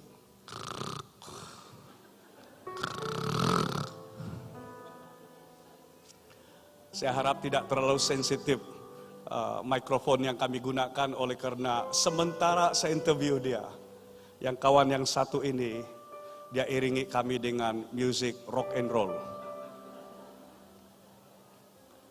Sampai ada satu kali yang saya sebenarnya sudah tidak tahan mau ketawa. Kemudian saya beritahu Pastor Dason, kita berhenti dulu. Kemudian, kau ini, kau bangun dulu. Kau ini kegorok kau ini berdengkur ini. Dan itu masuk di dalam rekaman. Hampir lagi saya mau bawa Pastor Dason, saya nanti di bagian kaki dia dan nanti Pastor Dason di bagian tengah dan kami 1, 2, boom, sana. Kalau di padang golf itu sudah kena buang di kolam, hole in one terus di sana. Dan seperti yang saya ceritakan bagaimana hubungan saya dengan Pastor Dason, kami membesar bersama dari darjah 1 karena kami sebaya dan umur kami, usia kami, saya senior hanya 1 bulan dari Pastor Dason. Saya lahir 10 November tahun 74 dan Pastor Dason dia lahir 10 Desember 74. Jadi kalau kamu kirim hadiah, lebih dahulu kirim kepada saya dulu, 1 bulan kemudian baru Pastor Dason. Kalau bagi yang iPad pun boleh. Nanti minta alamat dari Penatua John untuk kirim. Yang saya tidak tahu, oleh karena pada tahun 88, kebenaran rohani, satu gelombang kebenaran rohani yang itu gelombang kebenaran rohani kedua selepas tahun 73, tahun 74, tahun 75. Saya dan Pastor Dason kami bersama-sama kami masuk betul-betul di dalam gelombang kebenaran rohani itu. dan kami menikmati. Kami tahu bila kami bercakap tentang apa itu kebenaran rohani, definisi kami berbeza. Oleh karena dia bukan hanya dari teologi, dari falsafah, daripada semua penyelidikan ataupun uraian-uraian yang lain, tapi kami membicarakan itu dari apa yang kami alami sendiri. Dia berbeza. Kalau mengalami dan hanya mendefinisikan apa itu kebenaran rohani. Yang saudara juga mungkin terkejut untuk mendengar hal ini. Kalau kamu lihat Pastor Dason sekarang, dia seorang ahli teologi yang dipakai Tuhan sebagai seorang guru, sebagai seorang pengajar yang dipakai Tuhan dengan luar biasa. Selepas dia khotbah yang hari Jumat, Pendeta Lawrence terus pergi salam saya dan dia bercakap dengan saya begini. Baru saya tahu pastor, beza pastor dan Pastor Dason. Saya mau tunggu-tunggu juga dengar apa beza. Pastor Dason, cara dia menyampaikan firman Tuhan adalah cara mengajar. Karena memang karunia dia, karunia khusus dia adalah guru. Sementara pastor kalau sampaikan firman Tuhan, memang cara pengkhotbah atau sebagai seorang pengkhotbah. Dan kami punya hubungan yang cukup rapat dari kecil. Tapi ada bagian tertentu yang saya sendiri tidak tahu tentang kisah dia. Saya pada penghujung tahun 74 atau awal tahun 75, ibu bapak saya menyerahkan saya kepada Tuhan. Ada satu ibadah penyerahan pada waktu itu. Yang biasanya waktu itu orang menyerahkan hasil pertanian atau hasil ternakan. Dan mendiang pase belunduk. Kalau dahulu bukan pase gelaran dia, gembala. Gembala belunduk yang jadi pengkhotbah dan yang akan menerima ataupun yang akan mendoakan semua persembahan-persembahan. Dari semua orang yang memberikan persembahan waktu itu, tiba-tiba ada pasangan suami istri maju ke depan juga untuk serahkan persembahan. Tapi bukan sayuran, bukan hasil pertanian, bukan hasil ternakan, tapi seorang baik. Dan itu adalah diri saya.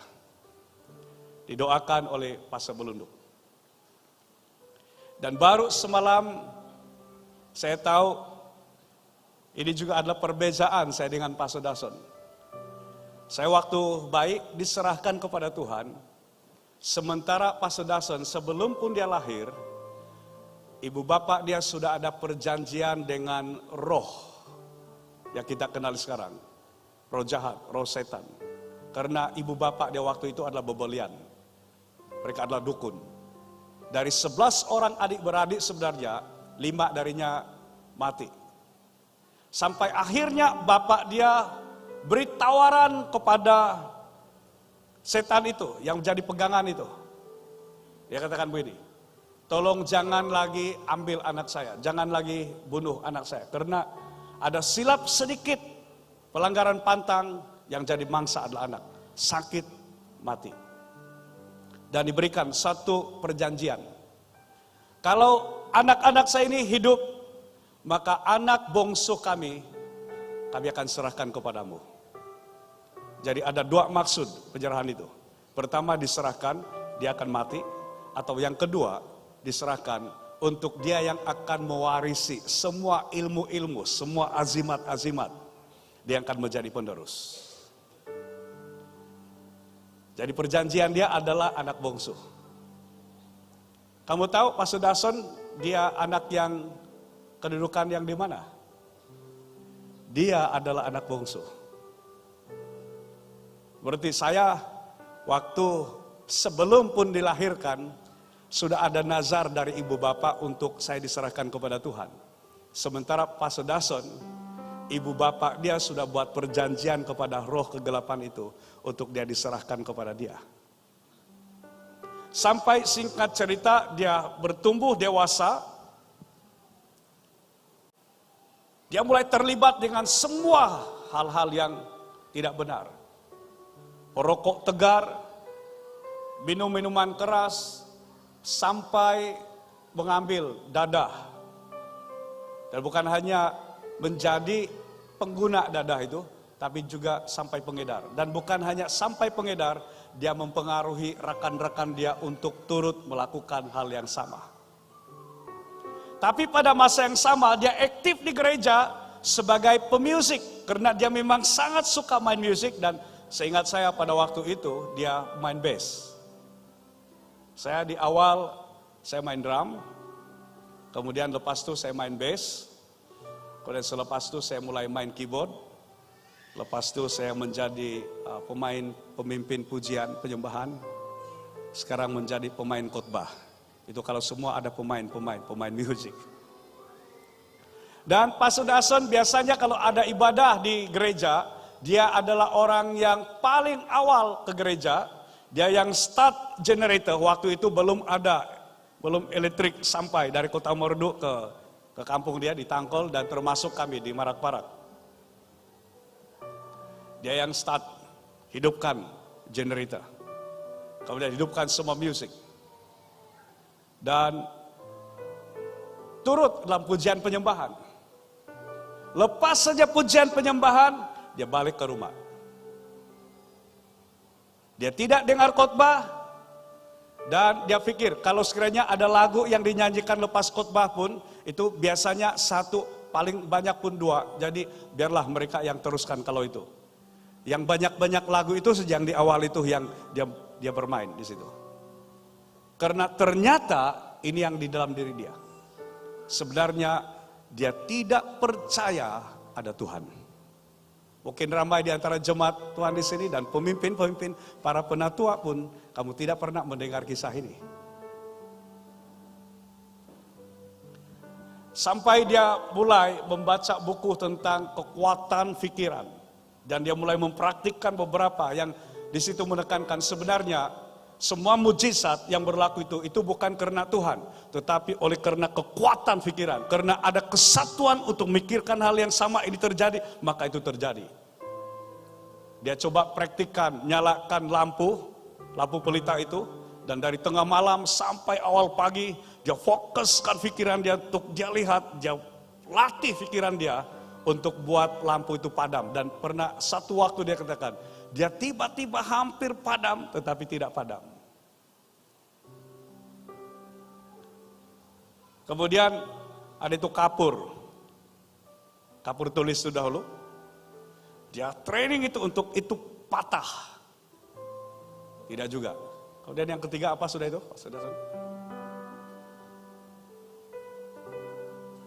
Oh, cermin muka, di cermin muka. Untuk dia ubah muka dia. Dan tiba-tiba separuh itu. Separuh dari mukanya hilang dari cermin itu. Dan hanya separuh.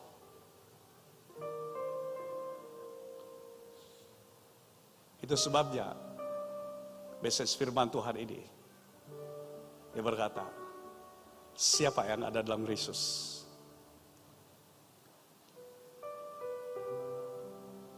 Ia adalah ciptaan baru. Yang lama sudah berlalu. Sesungguhnya yang baru sudah datang. Kalau melihat kepada diri sini fase kamu ini yang lama, mungkin bagi kamu ramai yang di sini yang belum sampai kepada tahap seperti tahap dia, yang dia tidak percaya Tuhan. Ada seorang rekan saya, hamba Tuhan, nama dia Pastor Billy Quick. Minggu depan nanti, 27 hari bulan ini, dia akan berkhotbah di gereja kami SAB Serdang. Dan sekarang dia melayani berkhotbah dalam ibadah Paskah juga di SAB Lobong-Lobong. Itu dalam kawasan Kinabalu kalau saya tidak salah. Dan dia kalau melihat diri dia dahulu, semua aktiviti dia, gangster, pengedar dadah, dan semua dunia kegelapan itu, dia adalah orang Sarawak, berbangsa Kelabit. Tapi aktiviti dia dari semua itu adalah di kota Kinabalu di sini. Kehidupan gelap itu. Dan saya rasa yang jiran kita di sebelah di sana pun dia tahu semua itu. Karena dia di situ, mereka yang kontrol itu semua. Tapi dia juga mengalami hal ini. Bila ada dalam Yesus, dia menjadi ciptaan yang baru. Yang lama sudah berlalu, sesungguhnya yang baru sudah datang. Saya beritahu kepada Pendatua John, harap akan datang kamu jemput dia, Pastor Billy di sini. Beri kesaksian. Karena dia di kota Kinabalu dahulu, dia boleh ceritakan apa yang ada di sekitar di sini.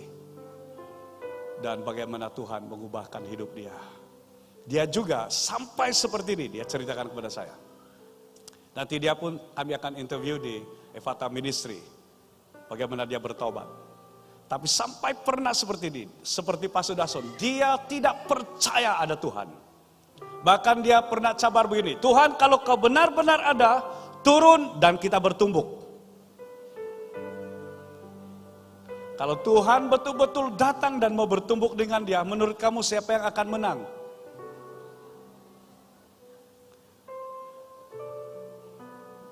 Dan dia sangat tidak percaya, bahkan dia katakan begini, dia cabar diri dia sendiri, tubuh dia ini boleh mati atau tidak, dia boleh mati atau tidak. Pernah dalam pergaduhan dia dicucuk dengan screwdriver, kalau di kiri atau di kanan, dan masih tercucuk seperti ini, dia bawa saja screwdriver ini, pergi di klinik, pergi di hospital, sampai nurse yang rawat itu sendiri yang rasa tidak sanggup untuk melihat. Di sana baru itu dibuka dan dirawat. Dan dia katakan, saya sudah sampai pada satu tahap bukan hanya tidak percaya adanya Tuhan, saya tidak takut tentang kematian. Dia pernah ambil pistol, keluarkan semua peluru, tinggal satu saja di situ dan yang pusing itu. Pusingkan begini dan dia, saya mau tahu saya boleh mati atau tidak. Pet. Sampai 4 kali, setiap kali pusing, tidak meletup-meletup. Tapi ada kisah Tuhan bagaimana dia selamatkan diri dia. Dan kamu boleh dengar kesaksian dia nanti. Pada masa akan datang. Sampai akhirnya bagaimana Tuhan nyatakan dirinya kepada Pastor Dason. Saya tidak begitu ingat yang tupai itu. Nanti saya dengar balik yang tupai. Tapi ada 3. Yang pertama dia bermimpi. Ada mimpi. Dia mimpi yang ada satu orang bentuk perempuan dengan pakaian hitam, baju hitam, skirt pun hitam. Jadi jangan kamu lihat yang di kiri kanan yang macam kamu bola pasir sampaikan ini.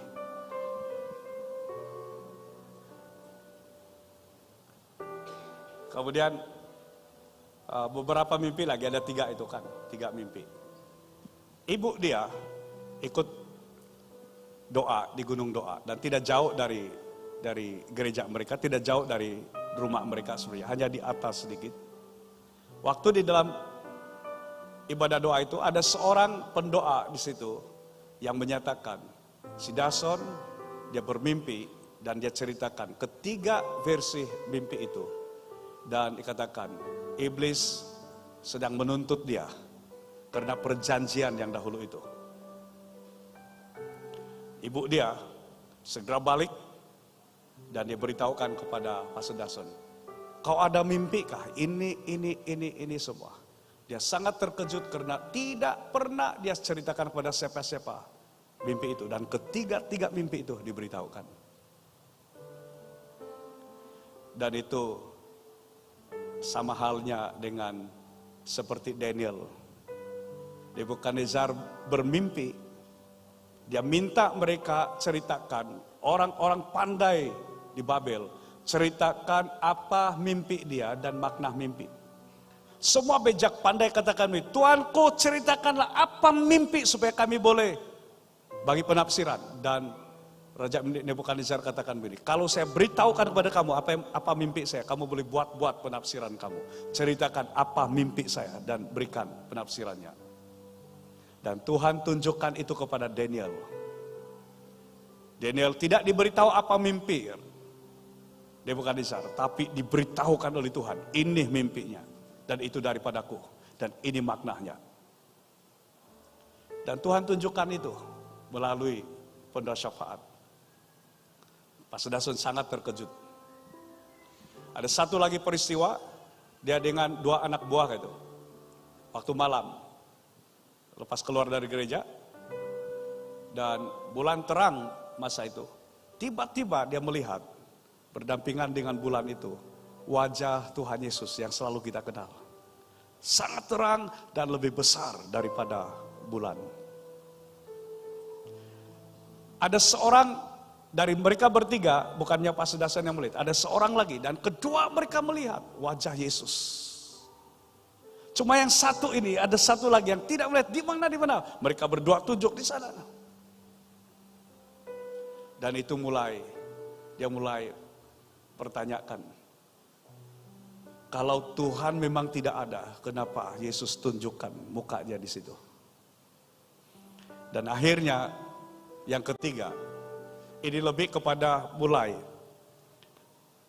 melumpuhkan rasionalnya selama ini, karena dia mulai dikuasai iblis melalui kekuatan berpikir itu. Dan dia katakan, saya tidak percaya ada Tuhan, tapi saya takut hantu. Berarti dia percaya ada hantu, ada setan, ada iblis, tapi dia tidak percaya Tuhan.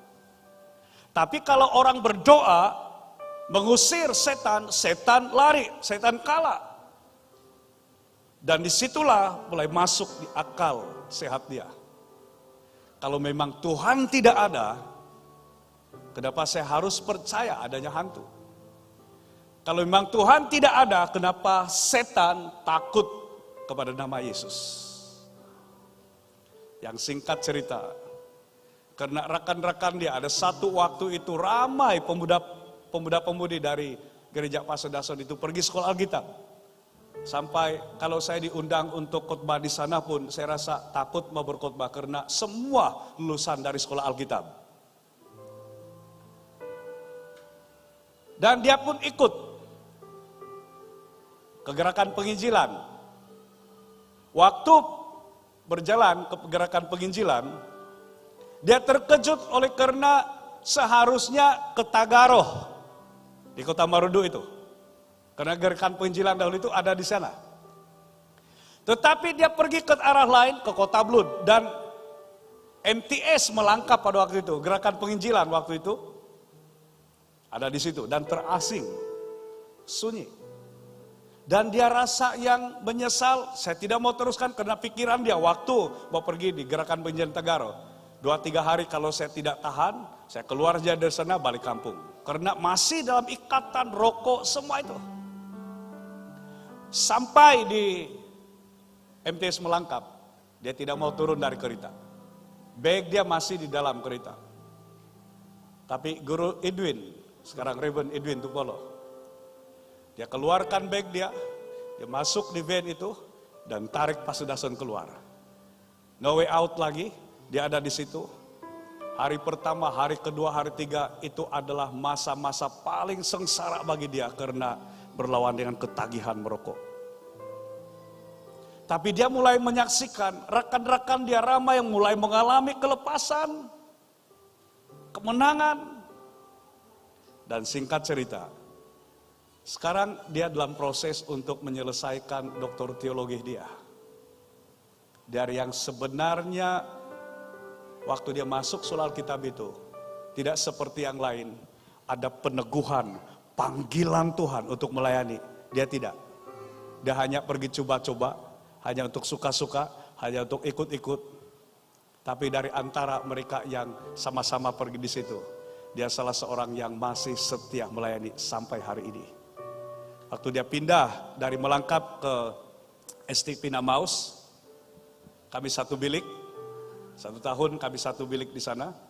Saya ketua pelajar waktu itu, dan selepas saya tamat, Pastor Dason menggantikan saya sebagai ketua pelajar yang berikutnya. Dan saya sangat bersyukur dengan hal itu. Mari lihat. Karena Yesus hidup, aku pun hidup. Pastor Dason pun hidup. Kisah-kisah yang saya ceritakan tadi, Pastor Billy pun hidup. Dari keadaan hidup yang mereka sudah nekat, mereka tidak percaya ada Tuhan. Bila mereka ada di dalam Yesus, ini yang firman Tuhan katakan, Siapa yang ada dalam Kristus? Ia adalah ciptaan baru. Yang lama sudah berlalu. Sesungguhnya yang baru sudah datang. Adakah engkau pagi ini mustahil untuk Tuhan ubahkan menjadi ciptaan baru? Diciptakan menjadi baru. Kalau engkau berkata, mustahil pastor, saya terikat dengan banyak ikatan dosa, ikatan apapun yang surah mungkin perkatakan. Dengar hal ini, bagi Tuhan tidak ada yang mustahil. Kalau orang-orang seperti Pastor Dason yang kalau lihat masa lalu, itu semua yang sudah berlalu, kelihatan mustahil untuk berubah. Tuhan dapat ciptakan menjadi ciptaan baru di dalam Kristus. Engkau dapat diciptakan oleh Tuhan menjadi ciptaan yang baru, yang menyukakan hatinya, yang memuliakan nama Tuhan. Kita adalah ciptaan baru dalam Kristus, bukan diubah suai sahaja. Benar-benar yang lama itu diganti dengan yang baru. Itu sebabnya Rasul Paulus berkata begini, aku disalibkan dengan Kristus, namun aku hidup. Tapi bukan aku sendiri lagi yang hidup, tapi Kristus yang hidup dalam aku. Yang hidup dalam kita sekarang ini, yang menjadikan kita ciptaan baru adalah karena Kristus yang hidup di dalam kita. Dan itulah yang bekerja di dalam kita hari ini. Yang kedua, makna dari aku pun hidup, saudara pun hidup oleh karena kehidupan Kristus. Yang kedua di dalam firman Tuhan 1 Korintus 15 ayat yang ke-17. Dan jika Kristus tidak dibangkitkan, maka sia-sialah kepercayaan kamu dan kamu masih hidup dalam dosamu. Seandainya Kristus tidak dibangkitkan, maka sia-sia iman kita, sia-sia kepercayaan kita. Kalau kita baca di 1 Korintus 15 ayat yang ke-6. 1 Korintus 15 ayat yang ke-6. Firman Tuhan berkata, sesudah itu yang menampakkan diri kepada lebih dari 500 saudara sekaligus. Kebanyakan dari mereka masih hidup sampai sekarang. Tetapi beberapa di antaranya telah meninggal. Waktu Rasul Paulus tuliskan surat ini kepada jemaat di Korintus, dia beritahukan, saksi mata yang melihat Yesus benar-benar bangkit dari kematian, itu bukan hanya dari kalangan murid-murid yang rasul-rasul itu. Tolak Yudas, masih ada 11. Ibu Yesus dan saudara-saudara yang lain. Tetapi Paulus beritahukan di sini, yang menyaksikan, yang melihat Yesus telah bangkit dan naik ke sorga adalah lebih dari 500 orang. Biasanya yang dikira ini hanya wanita, hanya lelaki. Kalau ini termasuk wanita dan kanak-kanak, mungkin lebih dari 1.000 orang yang menjadi saksi mata. Dan waktu Paulus menuliskan ini, dia katakan, kebanyakan dari mereka masih hidup, walaupun sebagiannya sudah meninggal, yang menjadi saksi mata kebangkitan Yesus. Yang diserang tentang iman kita kepada Kristus adalah begini, Yesus tidak disalibkan. Sebenarnya yang disalibkan adalah Yudas. Bagaimana sampai Yudas yang disalib, muka Yudas diubah menjadi seperti muka Yesus. Sehingga yang disalibkan itu bukan Yesus, tapi yang disalibkan adalah Yudas. Kalau itu gagal, maka mereka akan katakan begini, sebenarnya Yesus tidak bangkit, tapi murid-murid Yesus pergi curi mayat Yesus malam-malam, dan mereka sebarkan Yesus bangkit. Tapi ada kebenaran, ada saksi mata, semua ini ada di situ. Dan kalau kita baca kubur Yesus dijaga, dimeterai.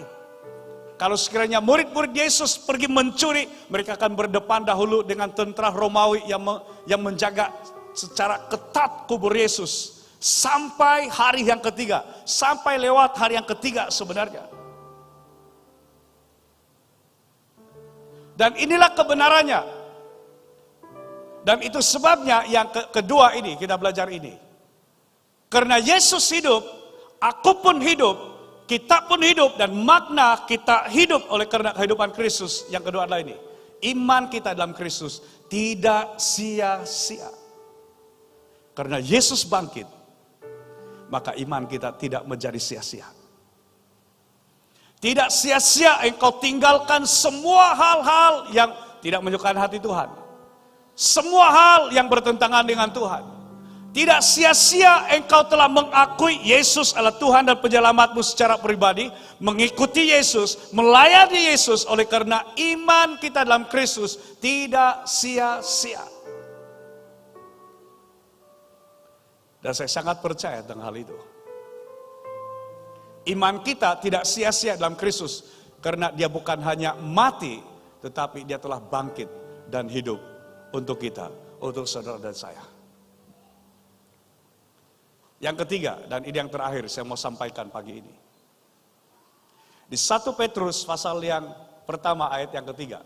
Firman Tuhan berkata, terpujilah Allah dan Bapa Tuhan kita Yesus Kristus, yang karena rahmat-Nya yang besar telah melahirkan kita kembali oleh kebangkitan Yesus Kristus dari antara orang mati kepada suatu hidup yang penuh pengharapan. Kepada suatu hidup yang penuh pengharapan. Yang ketiga, makna aku pun hidup karena Yesus hidup adalah karena ini. Kita memiliki harapan yang pasti. Harapan adalah sesuatu yang kita belum miliki ataupun kita belum alami atau kita belum sampai kepadanya. Tapi kita percaya bahwa itu akan kita miliki. Itu akan kita terima. Itu akan diberikan kepada kita. Itu kita akan alami. Itu adalah harapan. Kalau sesuatu yang sudah wujud kata firman Tuhan, sudah ada di depan kita, itu bukan lagi harapan. Itu sebabnya apa yang kita harapkan sebenarnya dalam Kristus, semua itu tidak sia-sia dan harapan kita dalam Yesus itu adalah satu harapan yang pasti. Bahkan kalau sekiranya sudah berpikir, saya sudah tidak ada harapan fase, ingat hal ini. Di dalam Yesus masih ada harapan. Ada satu lagu dahulu yang saya sangat suka, yang dinyanyikan oleh salah seorang artis rohani di Indonesia, nama dia Wawan Yap.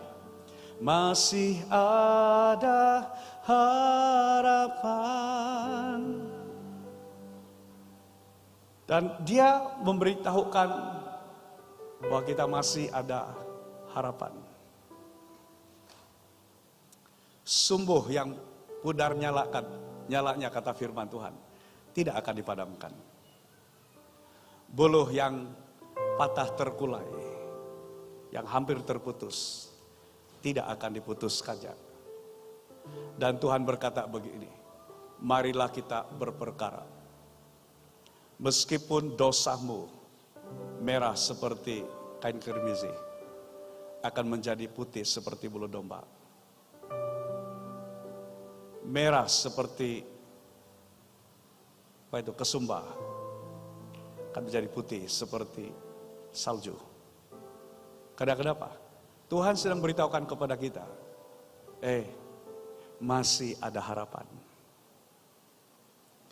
Mungkin saudara berpikir, saya akan akhiri hidup saya mau bunuh diri karena saya sudah tidak ada harapan. Biarlah saya seperti ini saja karena saya sudah tidak ada harapan. Saya ingin beritahukan kepada saudara, di dalam Yesus masih ada harapan untukmu. Karena dalam Yesus ada harapan yang pasti. Saya selalu dikuatkan dari firman Tuhan ini. Dari kitab Beratapan 3 ayat 22 dan ayat 23. Kitab Beratapan ini adalah satu ungkapan tangisan, jeritan kepada Tuhan. Dan dia katakan begini, tak berkesudahan kasih setia Tuhan, tak habis-habisnya rahmat-Nya, selalu baru tiap pagi, besar setiamu. Itu sebabnya ada lagu itu yang berkata begini, selalu baru dan tak pernah terlambat pertolongan, besar setiamu.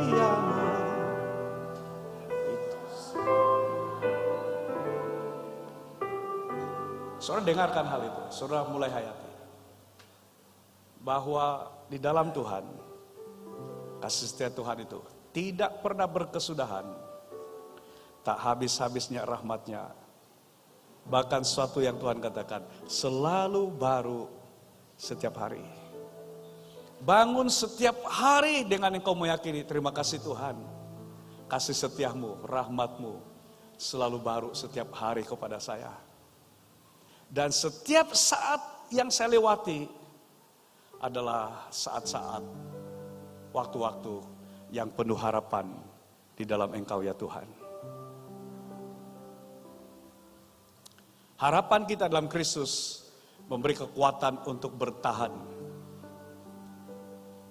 kuasa untuk hidup, dan keyakinan bahwa akhir kita akan lebih mulia dari permulaan kita. Kalau sudah begitu indah bagaimana Tuhan menuntun hidup Pastor Dason, si pastor kamu yang juga adalah bapak rohani kamu di gereja ini. Kalau mendengar tentang kisah dia itu, kita dapat berikan kesimpulan begini. Ada titik mula yang pada akhirnya dia benar-benar serahkan hidup dia kepada Tuhan. Dan dia dapat berkata, saya. Maka dia menjadi ciptaan yang baru. Yang lama sudah berlalu, sesungguhnya yang baru sudah datang. Itu sebabnya identity bagi saudara dan saya. Identity di dalam pelayanan, saya dan Pastor Dason adalah pastor, itu identity kami. Tetapi identity kita sama dalam Yesus, kita semua adalah anak-anaknya. Kita semua adalah ciptaan baru yang ada dalam Kristus Yesus, Tuhan kita. Dan itu dikerjakan oleh Yesus yang hidup. Maka saudara dan saya juga hidup. Dan kita beriman kepada Kristus itu. Dan setiap perkara yang kita lakukan karena iman, itu tidak sia-sia. Karena Yesus bangkit. Kalau seandainya Yesus tidak dibangkitkan, kata firman Tuhan. Kalau Yesus tidak bangkit dari kematian, sia-sia kita percaya kepadanya. Sia-sia kita beriman kepadanya. Dan ini message. Siapapun yang sudah percayai, kalau itu bukan Kristus, semua imanmu itu menjadi sia-sia. Hanya di dalam Yesus, iman kita tidak menjadi sia-sia. Kita memiliki harapan yang pasti. Dan harapan itu adalah di dalam Yesus. Dia bukan hanya memberikan permulaan yang baik kepada kita, tapi akhir kita akan jauh lebih mulia. Dalam harapan di dalam Yesus, kalau sekarang saudara selalu dalam keadaan di mana lemah, dalam keadaan selalu tertekan, ingat hal ini. Satu waktu nanti bila kita bersama dengan Yesus, semua itu sudah tidak ada. Kita akan menikmati kasih karunia-Nya, anugerahnya, rahmatnya, kuasanya, kebaikannya itu setiap hari di dalam hidup kita. Saya akhiri dengan message ini. Karena Yesus hidup, maka kita sekarang bukan lagi dari bayang-bayang masa lalu kita. Tetapi pancaran pengharapan kekal yang tak tergoncangkan. Karena iman dalam Kristus tidak sia-sia.